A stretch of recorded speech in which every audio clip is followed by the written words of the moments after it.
of us to step out and to speak as loudly as possible, and to join together in power in numbers.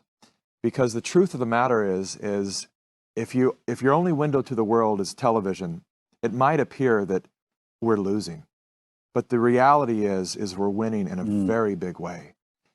And it has to get a lot worse before it gets a lot better. Yeah. And this is, a lot of people don't like to hear that because they want it to just end right now.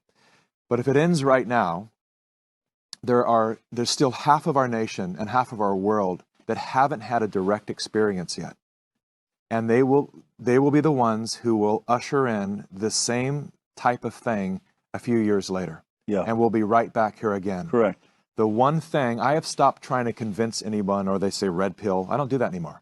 Because I know that so much is happening so fast that it's only a matter of time until somebody has a direct experience that has them say, stop. Yeah. You've now damaged my wife. A very dear friend of mine, former partner of mine, who was one of the first people to reach out with a letter of shame when Pandemic 1 came out, to tell me he's always loved me and admired me, but what I've just done is, it's just irresponsible and dangerous.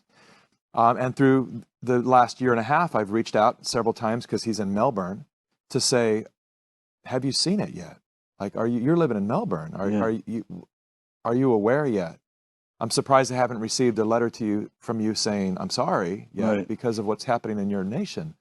And he was 100% for the draconian lockdowns and everything that his government was doing. He thought it was the only way they were going to eradicate the virus and save lives, until his wife was damaged by the vaccines. And now he's calling me to say, what doctors are you working with? What do they recommend? And I'm sure you've absolutely been there dozens of times. Yep.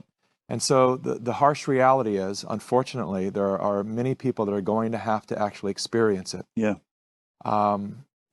And that might even be just at the scale of being told they have to get their 8th booster till they finally break and say no. And unfortunately, that should have happened a year ago, 2 years ago, but it happens when it happens. Happens when it happens. And we're here, and the progress is immense. The amount of people that we get to see, because we go to these events with thousands of people, and we get to see all these people from, SNL, comedians to top doctors to media personalities to politicians that are joining us now to say, and they're from all political spectrums, all sides of the political spectrum, to say, this has got to stop.